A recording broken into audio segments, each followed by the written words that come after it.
नमस्कार दोस्तों, स्वागत है आपका हमारे YouTube channel target study board पर। मैं आपका इंग्लिश एजुकेटर पंकज यादव। आज हम लोग डिस्कस करने वाले हैं सप्लीमेंट्री का top 10 most important question answer के बारे में, जो लगातार बार बार आपके एग्जाम में पूछा जाता है। ठीक है दोस्तों, एक एक करके हम लोग डिस्कस कर लेते हैं।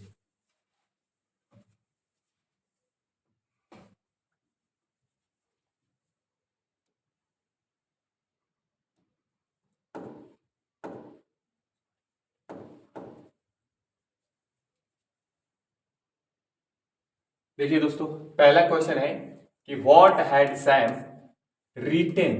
सैम ने क्या लिखा था इन हिज लेटर, करे कि अपने पत्र में, टू चार्ली, चार्ली को। जैसा कि ये जो पहला क्वेश्चन देख रहे हैं, ये सप्लीमेंट्री का पहला चैप्टर द थर्ड लेवल का है। ठीक है दोस्तों, इसमें पहला क्वेश्चन है कि सैम ने चार्ली को अपने पत्र में क्या लिखा था। ठीक है, तो देखिए हम इसका आंसर देखते हैं कि इन हिज लेटर, करें कि उसके पत्र में, सैम रोट, सैम ने लिखा था टू चार्ली, चार्ली को, अबाउट हिज डिस्कवरी, अपने खोज के बारे में, ऑफ द थर्ड लेवल, तीसरे लेवल के, ऑफ द बिल्डिंग, उस इमारत के। जैसा कि हम लोग जो चैप्टर पढ़े हैं द थर्ड लेवल, उसमें ये बताता है कि जो द ग्रैंड सेंट्रल स्टेशन नाम का जो एक बिल्डिंग होता है, उसमें बहुत सारे लोगों का मानना होता है कि 2 ही लेवल है, लेकिन कुछ लोगों का मानना होता है कि इसमें 3 लेवल है। तो सैम ने भी तीसरे लेवल को क्या कर लिया था, खोज लिया था, और इसी की जानकारी वो चार्ली को दे रहा था। ठीक है दोस्तों, आगे चलते हैं। ही रोट, उसने लिखा, हिम, उसको, अ लेटर, एक पत्र, यानी कि सैम ने चार्ली को एक पत्र लिखा, एंड टोल्ड हिम, और उसे बताया, दैट की ही वॉज राइट, कि वो ठीक था, अबाउट इट ऑल अलोंग, उन सभी के बारे में। यानी कि जो चार्ली था वो सैम को बताया था तीसरे लेवल के बारे में, लेकिन सैम ने उसके ऊपर विश्वास नहीं किया था। लेकिन बाद में जब सैम को भी तीसरा लेवल मिल गया, ठीक है, तो वो भी विश्वास कर लेता है और चार्ली को बताता है कि वो क्या था, ठीक था। ही टोल्ड हिम दैट, वह उसे बताया कि ही वॉज लिविंग देयर, कि वह वहां पर रह रहा है, एंड और in the letter he also told Charlie, correct, और उस पत्र में चार्ली को यह भी बताता है टू लुक फॉर, खोजने के लिए, दिस लेवल, इस लेवल को, विद हिज वाइफ, अपनी पत्नी के साथ। यानी कि जो सैम है वो चार्ली को अपनी, उसकी पत्नी के साथ तीसरे लेवल को खोजने के बारे में भी क्या करता है, बताता रहता है, बताता है उस पत्र में कि आप तीसरे लेवल को खोजते रहिए। ठीक है दोस्तों, चलते हैं दूसरे क्वेश्चन पे। देखिए दूसरा क्वेश्चन जो है कि,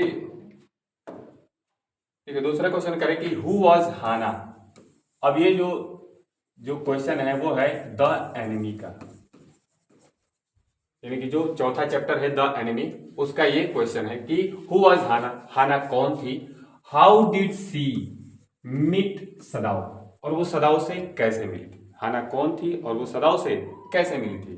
ठीक है, तो इसका जो आंसर है वो देखिए कि Hannah was the wife of doctor Sadao, और ये जो हाना है वो डॉक्टर सदाव की क्या थी, पत्नी थी, एंड और मदर ऑफ द 2 चिल्ड्रेन, और वो 2 बच्चों की माँ थी। She was an intelligent and steadfast women, correct, वह एक बुद्धिमान और एक ईमानदार औरत थी। Hannah met Sadao in America, correct, जो हाना है वो सदाव से अमेरिका में मिली थी, व्हेन, जब, ही वॉज स्टडिंग सर्जन, जब जो डॉक्टर सदाव है वो सर्जन के बारे में या सर्जरी के बारे में पढ़ रहे थे, तब वो हाना क्या करती है कि डॉक्टर सदाव से मिलती है। She meet him at a get together, correct, get together एक मिलने वाली पार्टी होती है, समारोह होता है, करेक्ट, कि सी मीट, वह मिली थी, हिम, उससे, eight a get together, correct, एक समारोह में, arranged bye an American professor, correct, जो एक अमेरिकन प्रोफेसर के द्वारा व्यवस्थित किया गया था। यानी कि एक अमेरिकन प्रोफेसर के द्वारा एक गेट टुगेदर पार्टी रखी गई थी, उसी पार्टी में डॉक्टर सदाव उस हाना से मिलते हैं। एट हिज होम, करेक्ट, उस प्रोफेसर के घर पर, फॉर फॉरेन स्टूडेंट्स, करेक्ट, विदेशी विद्यार्थियों के लिए। यानी कि जो प्रोफेसर थे वो विदेशी विद्यार्थियों के लिए एक गेट टुगेदर पार्टी रखे थे, उसी पार्टी में डॉक्टर सदाव हाना से मिलते हैं। ठीक है दोस्तों, ये देखते हैं तीसरा क्वेश्चन।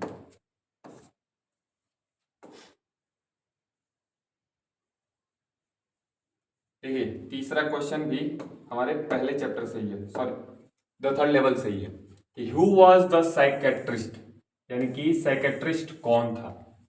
ठीक है, साइकेट्रिस्ट यानी कि मनोरोग चिकित्सक कौन था। व्हाट डिड ही से, वह क्या बोला अबाउट द थर्ड लेवल के बारे में या तीसरे लेवल के बारे में।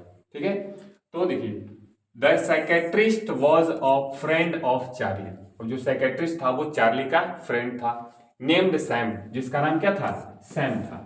ठीक है, अकॉर्डिंग टू सैम, यानी कि सैम के अनुसार चार्ली वॉज एक्सपीरियंसिंग, चार्ली अनुभव कर रहा था अ वेकिंग ड्रीम, करे कि एक जागृत सपने को, विश यानी कि जागृत सपने की इच्छा को फुलफिलमेंट पूरा करने वाला, यानी कि एक जागृत सपने को पूरा करने वाले जैसे चीजों का चार्ली अनुभव कर रहा था। फॉर हिम, उसके लिए चार्ली वॉज अनहैप्पी, चार्ली क्या था, दुखी था, स्ट्रेस्ड तनाव में था, फियरफुल डरा हुआ था, एंड एंग्जियस और चिंतित था, इन द मॉडर्न वर्ल्ड, इस आधुनिक संसार में। यानी कि जो सैम है उसको लगता था कि जो चार्ली है वो दुखी है, तनाव में है, ठीक है, डरा हुआ है, चिंतित है इस आधुनिक संसार में। मॉडर्न लाइफ करे कि आधुनिक जीवन इज डिवोर्ड ऑफ पीस एंड ट्रैंक्वालिटी, करे कि जो आधुनिक जीवन है उसमें शांति की क्या है, डिवोर्ड है, कमी है, यानी कि आधुनिक संसार में लोगों के जीवन में शांति नहीं है। सो इसलिए man in his quest to seek, करे कि सीक सोलेस, सॉरी करे कि man in his quest to seek solace, इसलिए जो लोग हैं शांति के या एकांत के खोज में स्केप टू अ प्लेस, एक ऐसे स्थान पे चले जाते हैं वेयर, जहां पर हिज एम, उनका जो लक्ष्य होता है, is to seek the realisation, करे कि अनुभव को खोजना होता है, ऑफ हिज ड्रीम, उनके सपने की, एंड अनफुलफिल्ड विशेष, करे कि और ना पूरा हुए इच्छाओं का, ऑफ हिज सबकॉन्शियस माइंड, करे कि अपने सबकॉन्शियस माइंड के, यानी कि हमारे जो ब्रेन होते हैं वो दो प्रकार के होते हैं, एक कॉन्शियस, एक होता है सबकॉन्शियस। यानी कि सबकॉन्शियस माइंड में हमारे बहुत सारी चीजें चलती रहती हैं जो कभी पूरा नहीं हो पाती है। ऐसे ही कुछ जो चार्ली है उसके दिमाग में चलता रहता है। ठीक है, इसलिए वो एक ऐसे स्थान पे चला जाना चाहता है जहां पर वो अपनी सारी इच्छाओं को पूरा कर सके। The burden of all the modern problem, करे कि जो बर्डन है, बर्डन यानी कि बोझ है, of all the modern problems, करे कि आधुनिक समस्याओं का, वॉज पुशिंग चार्ली, चार्ली को धक्का दे रहा था, टू एक्सपीरियंस, अनुभव करने का, द अपरेंट परसेप्शन, कुछ ऐसी चीजों का या स्पष्ट कुछ ऐसी चीजों का, ऑफ समथिंग नॉट प्रेजेंट, जो वास्तव में अस्तित्व में नहीं था। यानी कि जो चार्ली है उसके दिमाग पर इतना प्रेशर पड़ रहा था, वो इस आधुनिक संसार के समस्याओं को इतना सोच रहा था या इतना उसके बारे में सोच रहा था, इसलिए कि वो जो सोच है वो उसको धक्का दे रहा था कि वो कुछ ऐसी चीजें सोचे जो वास्तव में प्रेजेंट ना हो। ठीक है दोस्तों, चलते हैं नेक्स्ट क्वेश्चन पे। देखिए चौथा यानी जो क्वेश्चन है कि what was the astrologers prediction, what was the astrologers prediction, यानी कि जो एस्ट्रोलॉजर्स यानी कि जो ज्योतिषी हैं उनकी भविष्यवाणी क्या है, about the tiger Kings death, करे कि जो टाइगर किंग है उनके मृत्यु के बारे में, जो टाइगर किंग है उनके मृत्यु के बारे में जो ज्योतिषी है उनकी भविष्यवाणी क्या है, और अथवा what prediction was made by the astrologers, या ज्योतिषियों के द्वारा कौन सी भविष्यवाणी की गई अबाउट द टाइगर किंग के बारे में, टाइगर किंग के बारे में ज्योतिषियों द्वारा कौन सी भविष्यवाणी की गई। ठीक है, तो at the birth of the tiger king, कि टाइगर किंग के जन्म पर द एस्ट्रोलॉजर्स प्रेडिक्टेड, जो एस्ट्रोलॉजर्स थे वो प्रेडिक्टेड, उन्होंने भविष्यवाणी किया दैट की द क्राउन प्रिंस की जो राजकुमार है वॉज बर्न, जन्म लिए हैं in the hour of bull, वृषभ राशि में, यानी कि जो ज्योतिषी है, ठीक है, उस टाइगर किंग के बारे में ये भविष्यवाणी करते हैं कि जो टाइगर किंग है उनका जो जन्म हुआ है वो वृषभ राशि में हुआ है, सिंस, क्योंकि द बुल एंड टाइगर, जो सांड होते हैं यानी कि जो बुल होते हैं और जो टाइगर होते हैं, आर बोथ कोर एनिमीज, कि वो एक दूसरे के घोर शत्रु होते हैं। The tiger king would be certainly तो ये जो टाइगर किंग है निश्चित रूप से किल्ड बाई अ टाइगर, वो किसके द्वारा मारे जाएंगे, एक बाघ के द्वारा मारे जाएंगे। यानी कि जो ज्योतिषी लोग हैं वो ये भविष्यवाणी करते हैं कि जो टाइगर किंग है उनका जन्म वृषभ राशि में हुआ है, और जो वृषभ राशि में यानी कि जो बुल होते हैं और जो टाइगर होते हैं वो एक दूसरे के क्या होते हैं, घोर एनिमी होते हैं, जो घोर शत्रु होते हैं। तो जो टाइगर किंग है उनकी जो मृत्यु होगी वो निश्चित रूप से किसी टाइगर के द्वारा होगी। लेटर बाद में द एस्ट्रोलॉजर्स एडवोकेट दैट, कि जो ज्योतिषी थे उन्होंने ये भविष्यवाणी किया कि एडवोकेट किया यानी कि पक्ष रखा कि द टाइगर किंग, की जो टाइगर किंग है, the killing of one the astrologers advocate that, जो ज्योतिषी थे उन्होंने ये पक्ष रखा कि the killing of one tiger, कि एक बाघ को मारना वॉज नॉट एनफ, पर्याप्त नहीं है। It did not mean that, और इसका यह मतलब नहीं है कि द किंग वॉज सेफ, कि जो राजा क्या है वो सुरक्षित है। जो ज्योतिषी थे वो बाद में इस बात को भी पक्ष रखते हैं कि अगर जो राजा है एक बाघ को मार देते हैं तो इसका मतलब ये नहीं है कि वो क्या हो गए, सुरक्षित हैं। ठीक है, he might kill 99 tigers in this way, कि वह इसी तरीके से वह 99 बाघों को क्या कर सकते हैं, मार सकते हैं। बट लेकिन there was dire need of caution, कि बट लेकिन there was dire need of caution, कि वाइल किलिंग द 101, लेकिन फिर बाद में जो ज्योतिष थे वो इस बात की भी भविष्यवाणी की कि जब वो 100वें बाघ को मारेंगे तो उनको बहुत ज्यादा सचेतता की जरूरत होगी, डायर नीड, बहुत ज्यादा जरूरत होगी ऑफ कॉशन, सचेतता की यानी कि ध्यान रखने की, वाइल किलिंग द 101, 100वें बाघ को मारते समय। ठीक है दोस्तों, चलते हैं नेक्स्ट क्वेश्चन पे। जो नेक्स्ट क्वेश्चन है वो ये है कि उसी चैप्टर से है, द टाइगर किंग से है, कि how did the Maharaj fulfil his वो, हाउ कैसे डिड द महाराज फुलफिल पूरा किए हिज वो अपनी प्रतिज्ञा को। ठीक है, या अपनी कसम को या अपनी प्रतिज्ञा को, जो महाराज है वो अपनी प्रतिज्ञा को कैसे पूरा किए। What dangers did he face, और उन्होंने कौन से खतरों का सामना किया व्हाइल फुलफिलिंग इट, इसे पूरा करने के दौरान। यानी कि जब महाराज इन अपनी इच्छा को पूरा कर रहे थे तो उनको कौन कौन से खतरों का सामना करना पड़ा था। ठीक है, तो इसका देख लेते हैं, आंसर देख लेते हैं कि आफ्टर द प्रेडिक्शन, कि प्रेडिक्शन के बाद यानी कि भविष्यवाणी के बाद, द महाराज बोर्ड, महाराज प्रतिज्ञा लिए, टू किल, कि मार देने का 100 टाइगर्स, 100 बाघों को। कि जब भविष्यवाणी हो गई तब महाराज जो है 100 बाघों को मारने का एक प्रतिज्ञा लिए, एंड और प्रूव द प्रोफेसी इनकरेक्ट, कि और उस भविष्यवाणी को गलत साबित करने का प्रतिज्ञा लिए। He then spent a significant time, तब वह एक महत्वपूर्ण समय व्यतीत किए, एंड और मेड न्यूमरस एफर्ट, कि और बहुत ज्यादा बार प्रयास किए, टू फुलफिल हिज टारगेट, कि अपने लक्ष्य को पूरा करने का, ऑफ किलिंग 100 टाइगर्स, 100 बाघों के मारने का। ठीक है, कि तब वह एक महत्वपूर्ण समय व्यतीत किए और 100 बाघों के मारने के लक्ष्य को पूरा करने के लिए वो बहुत बार प्रयास किए। He stayed in the forest, कि वह जंगल में ठहरे रहे फॉर मेनी डेज, कई दिनों तक, वह एक बाघ को मारने के लिए कई दिनों तक जंगल में ठहरे रहे। ही fired many of his officers, कि वो अपने बहुत सारे अधिकारियों को क्या कर दिए, फायर कर दिए, यानी कि काम से निकाल दिए, for not getting him tigers to kill, क्योंकि वो उनके शिकार के लिए बाघों को नहीं पा रहे थे। The tiger king even married a girl, क्योंकि जो टाइगर किंग है वह यहां तक कि एक लड़की से शादी भी किए, फ्रॉम अनदर किंगडम, कि एक दूसरे साम्राज्य की, कि एक दूसरे साम्राज्य की एक लड़की से शादी किए, which had a large tiger population, कि जिसके साम्राज्य में बाघों की जनसंख्या क्या थी, ज्यादा थी। व्हेन, जब द टाइगर पॉपुलेशन, जब बाघों की जनसंख्या बिकेम एक्सटिंक्ट इन हिज आउन किंगडम, जब बाघों की जो जनसंख्या थी उनके साम्राज्य में क्या हो गई, विलुप्त हो गई, यानी कि समाप्त हो गई।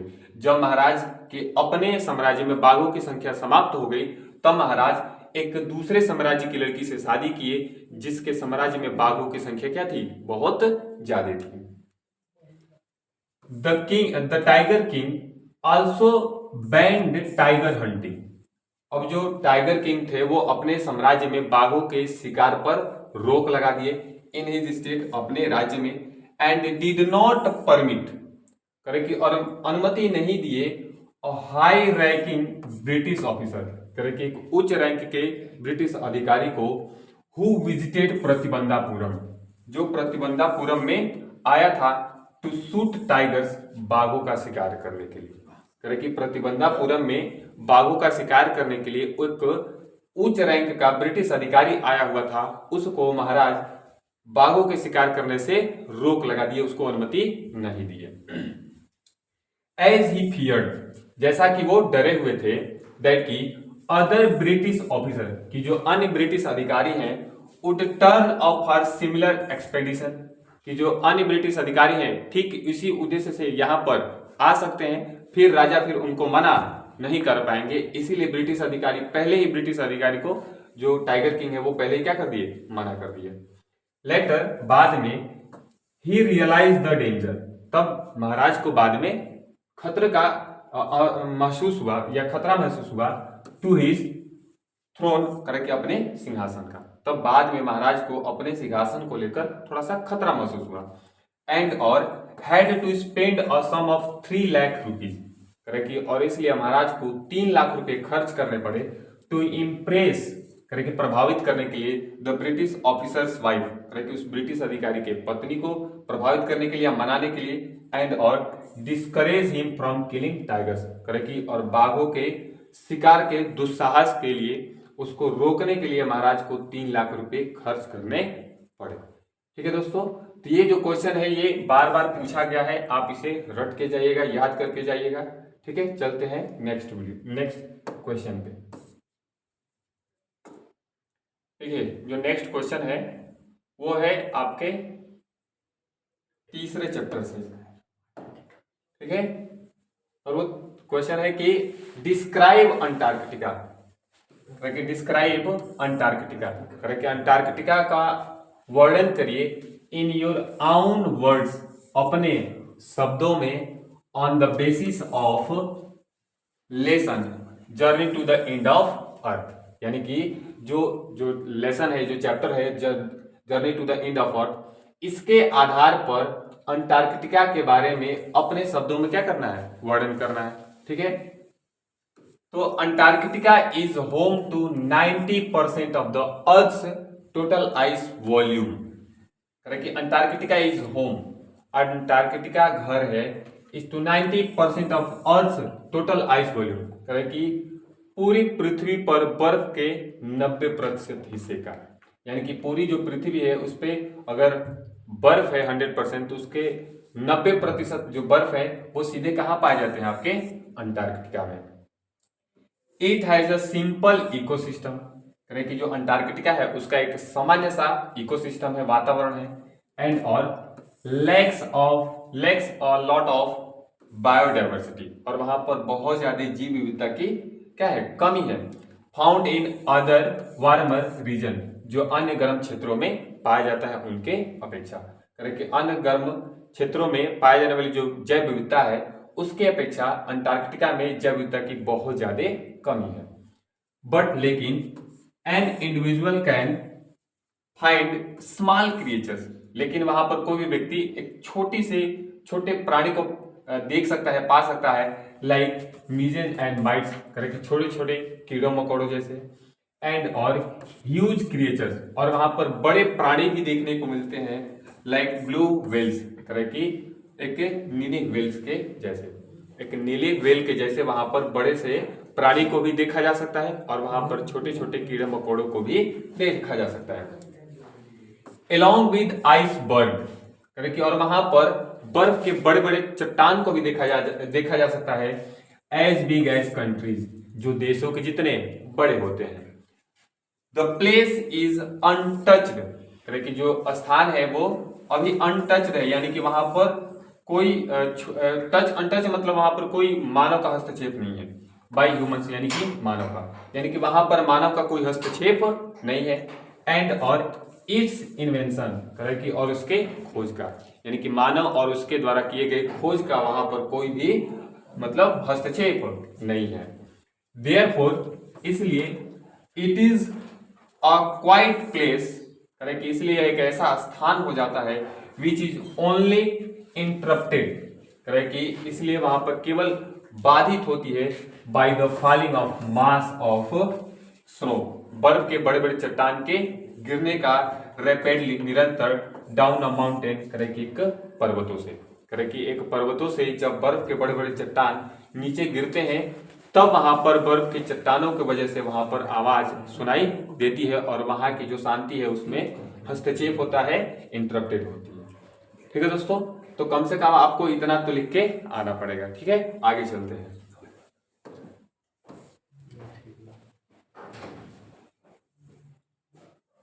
देखिए नेक्स्ट क्वेश्चन है,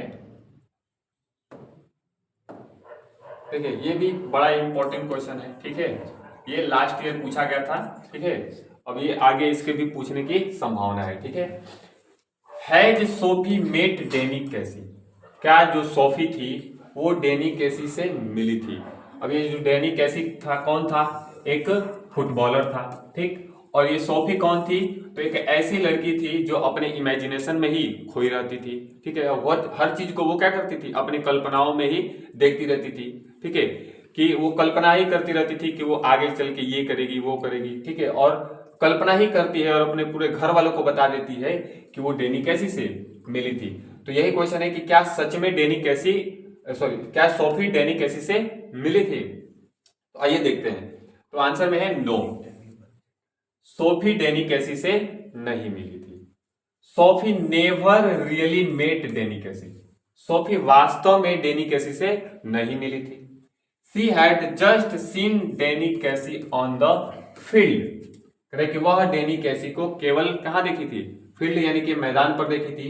व्हेन जब शी वेंट टू वॉच, कि जब वो देखने के लिए गई थी the team United play a football match, कि जब यूनाइटेड जो टीम थी फुटबॉल मैच खेलने के लिए गई थी तब वहां पे जो सोफी थी वो डेनी कैसी को देखी थी। देयर वहां पर she was one of the spectators, कि वह उन देखने वाले लोगों में से एक थी। एंड और कुड सी, और वो देख सकती थी कैसी, यानी कि डेनी कैसी को प्लेइंग खेलते हुए, but only from a distance, लेकिन वो कुछ दूरी से, यानी कि जो सोफी थी वो बहुत सारे खेल देखने वाले कि फुटबॉल मैच देखने वाले लोगों में से एक थी जो डेनी कैसी को कुछ दूरी से ही खेलते हुए देख सकती थी। हाउएवर कैसे भी Sophie lived in a world of imagination, कि जो सोफी थी वो कैसे भी करके वो एक काल्पनिक दुनिया में रहती थी, यानी कि उसके दिमागों के द्वारा बनाए गए एक काल्पनिक दुनिया के द्वारा, सॉरी उसके दिमागों में जो कल्पना चलती रहती थी वह उन कल्पनाओं में ही रहा करती थी। हर फिक्सस मीटिंग, कि उसकी काल्पनिक मिलन विद कैसी, कैसी के साथ was just another of her wild fantasies, कि यह एक उसकी दूसरी जंगली कल्पनाओं में से एक थी, यानी कि जो डेनी कैसी से मिलने वाली जो कल्पना थी वह उसके बहुत सारे कल्पनाओं में से एक थी। ठीक है, अगर ये क्वेश्चन आ जाता है तो आपको डायरेक्ट ये लिखना पड़ेगा कि नहीं, जो सोफी है वो डेनी कैसी से नहीं मिली थी। ठीक है, तो चलिए चलते हैं नेक्स्ट क्वेश्चन पे।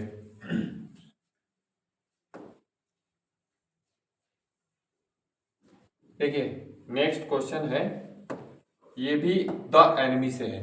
ठीक है, ये भी बहुत ज्यादा इंपॉर्टेंट क्वेश्चन है, आपको इसको भी क्या करना पड़ेगा, याद करके जाना पड़ेगा, क्योंकि ये बार बार क्वेश्चन ऐसे हैं जो बार बार एग्जाम में रिपीट हो रहे हैं। ठीक है, ये क्वेश्चन क्या है कि how did doctor Sadao save the life of American war prisoner, कि जो डॉक्टर सदाओ हैं वो उस अमेरिकन युद्ध बंदी के जीवन को कैसे बचाए। ठीक है, हाउ डिड हिज वाइफ हाना, और कैसे उनकी पत्नी हाना हेल्प हिम, उनकी सहायता की इन दैट एक्ट, उस कार्य में, यानी कि उस अमेरिकन युद्ध बंदी के जीवन को बचाने में जो हाना थी वो कैसे डॉक्टर सदाव का साथ दी। ठीक है, तो देखिए doctor Sadao had to perform an operation, doctor Sadao को एक ऑपरेशन करना पड़ा to take bullet out of the body of American soldier, कह कि उस अमेरिकन सैनिक के शरीर से बुलेट निकालने के लिए डॉक्टर सदाव को एक ऑपरेशन करना पड़ा एंड सेव हिज लाइफ, और उसके जीवन को बचाने के लिए डॉक्टर सदाव को ऑपरेशन करना पड़ा। The soldier was given anaesthesia, कि जो सैनिक था उसे निश्चेतक दिया गया था, यानी कि बेहोशी की दवा दी गई थी, सो दैट ताकि the bullet could be remove, ताकि जो बुलेट थी उसके शरीर से बाहर निकाली जा सके। व्हेन जब डॉक्टर सदाव जब डॉक्टर सदाव स्टार्टेड शुरू कर दिए द ऑपरेशन को, ही फेल्ड तब वो महसूस किए the tip of his instrument, कि उनके औजार का जो टिप है यानी कि जो नोक है, टच छुआ है द बुलेट, उस बुलेट को, यानी कि जब वो ऑपरेशन कर रहे थे तब उनको ऐसा लगा कि उनका जो इंस्ट्रूमेंट है उस बुलेट से क्या किया, टच किया। देन तब जो डॉक्टर सदाव थे प्रोब्ड, वो टटोलते हैं द वुंड, उस घाव को, विद हिज फिंगर्स, करे कि अपने उंगलियों के साथ, एंड और टुक आउट द बुलेट, करे कि और तब बुलेट को वो बाहर निकाल दिए with the cleanest possible manner, करे कि सबसे संभव अच्छे साफ तरीके से, जितना सबसे संभव अच्छे तरीके से जो डॉक्टर सदाव है उस बुलेट को उसके यानी कि सैनिक के शरीर से बाहर निकाल दिया। इन दिस इंटायर प्रोसेस, करे कि इस पूरी प्रक्रिया में हाना सहायता की हर, ठीक है, हस्बैंड अपने पति का, यानी कि जो हाना थी वो डॉक्टर सदाव का इस पूरे प्रक्रिया में साथ दी थी। She not only wash the wounded man, कि वह उस घायल व्यक्ति को साफ ही नहीं की, द मैन्स फेस, उसके चेहरे को, एंड बॉडी, और उसके शरीर को, विद वार्म वाटर, गर्म पानी से, till it was quite clean, जब तक कि वो पूरा साफ ना हो जाए।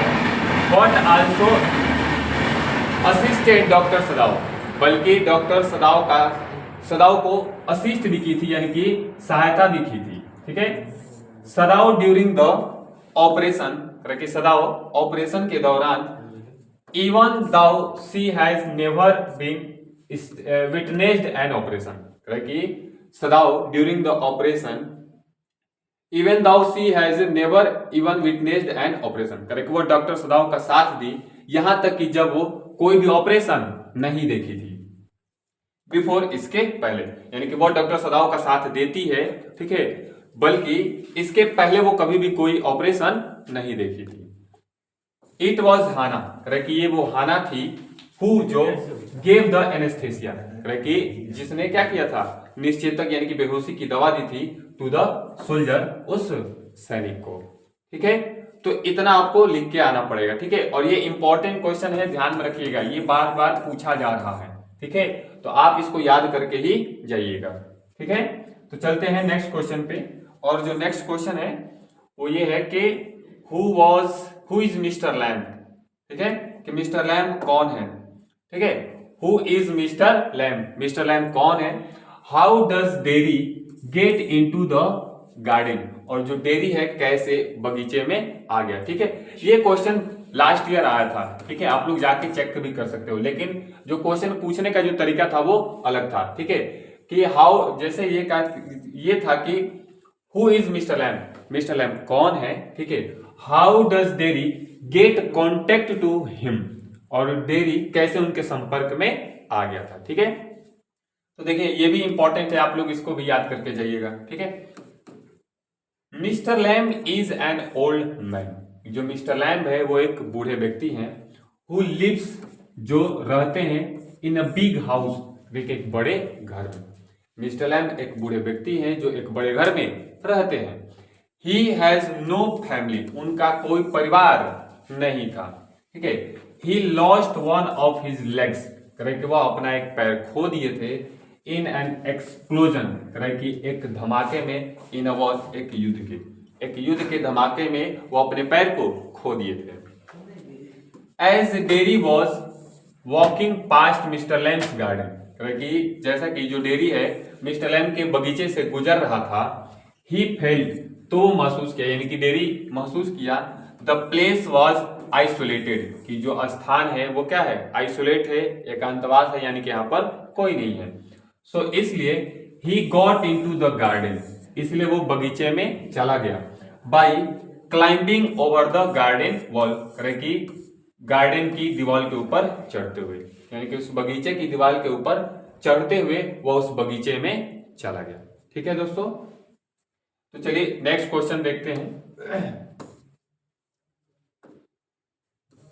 नेक्स्ट क्वेश्चन है कि व्हाट हैड ऑथर बामा नॉट हियर्ड। ठीक है, ठीक है, क्वेश्चन क्या है, व्हाट हैड द ऑथर बामा, ये जो लेखक हैं, लेखिका है, सॉरी लेखिका जो बामा है, ठीक है, नॉट हियर्ड, क्या नहीं सुनी थी, व्हेन, जब, सी वॉज स्टडिंग, जब वो पढ़ रही थी, इन द थर्ड क्लास, तीसरी कक्षा में, यानी कि जो बामा है वो जो तीसरी कक्षा में क्या कर रही थी, पढ़ रही थी, तो उन्होंने क्या नहीं सुना था। ठीक है, तो देखिए इसका आंसर क्या है कि इन बामाज ऑटोबायोग्राफी, करें कि बामा के जीवनी में, ठीक है, बायोग्राफी और एक ऑटोबायोग्राफी। ऑटोबायोग्राफी वो होता है जो इंसान खुद लिखता है, तो जो बामा है वो अपनी ऑटोबायोग्राफी लिखती हैं, ठीक है, तो उसमें वो कुछ अपनी घटनाओं को क्या करती हैं, वर्णित करती हैं, और उनकी जो ऑटोबायोग्राफी है उसका नाम है कारुक्कू। क्या नाम है, कारुक्कू। कि बामा के जीवनी कारुक्कू में सी मेंशन्ड दैट, कि वह इस बात को सम्मिलित करती हैं कि सी हैड नेवर हियर्ड, कि उन्होंने कभी नहीं सुना था, द वर्ड दलित, दलित नाम का, यानी कि जब वो तीसरी कक्षा में पढ़ रही थी, ठीक है, तो दलित नाम का जो वर्ड है वो नहीं सुनी थी। When she was studying in the third class, जब वो तीसरी कक्षा में पढ़ रही थी, जब वो तीसरी कक्षा में पढ़ रही थी तो वह दलित नाम का जो वर्ड है वो नहीं सुनी थी। दिस रिफ्लेक्ट्स, यह दर्शाता है, the lack of awareness and education, कि जागरूकता की कमी और शिक्षा को, अबाउट कास्ट डिस्क्रिमिनेशन, कि जातिगत भेदभाव का, एंड दलित आइडेंटिटी, कि और दलित पहचान का, ड्यूरिंग हर चाइल्डहुड, कि उनके बचपन के दौरान। इससे ये पता चलता है कि उनके बचपन के दौरान जातिगत भेदभाव और दलित पहचान से वो जो बामा थी वो उससे परिचित नहीं थी, यह उनके जागरूकता की कमी और शिक्षा को दर्शाता है।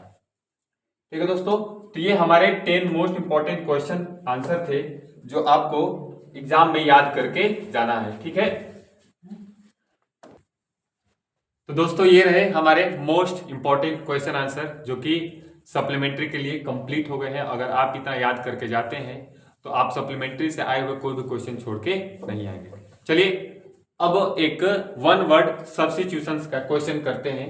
एक मैं हल करूंगा और एक आप बताएंगे, कमेंट में बताएंगे कि दूसरे का आंसर क्या है, मैं पहला बता रहा हूं। ठीक है, देखिए ये जो वन वर्ड सब्स्टिट्यूशंस है ये 2 नंबर के लिए पूछा जाता है। ठीक है, और एक एग्जाम में आना तय है। ठीक है, पहला देखिए क्या है कि life history of a man, life history जीवन का इतिहास, ऑफ अ मैन एक आदमी का, विच इज रिटेन जो लिखा गया है, बाय हिमसेल्फ स्वयं के द्वारा, यानी कि मैं अपने जीवन की कथा स्वयं लिख दूं तो उसे हम क्या कहेंगे, बायोग्राफी बोलेंगे या ऑटोबायोग्राफी बोलेंगे। ठीक है, तो उसे कहा जाता है ऑटोबायोग्राफी। जो स्वयं लिखे उसे हम ऑटोबायोग्राफी कहते हैं, अगर जीवनी कोई दूसरा व्यक्ति लिखे तो उसे हम बायोग्राफी बोलते हैं। ठीक है, और ये दूसरा क्वेश्चन जो आपको बताना है। ठीक है, क्या क्वेश्चन है ये सुनिए। अ पर्सन कोई व्यक्ति हु डज नॉट बिलीव जो विश्वास नहीं करता है in the existence of God भगवान के अस्तित्व में, यानी कि कोई व्यक्ति भगवान के अस्तित्व में विश्वास नहीं करता है तो उसे क्या कहा जाता है, एथिस्ट कहा जाता है कि थिस्ट कहा जाता है। आप कमेंट में आंसर बताइएगा। ठीक है, तो दोस्तों हमारा समय समाप्त होता है। अगर आप हमारे चैनल पर नए हैं तो हमारे चैनल को सब्सक्राइब करिए, और हमारे वीडियो अगर आपको अच्छा लगा हो, क्वेश्चन आंसर आपको अच्छा लगा हो तो लाइक करिए और अपने दोस्तों में शेयर करिए। ठीक है दोस्तों, थैंक यू।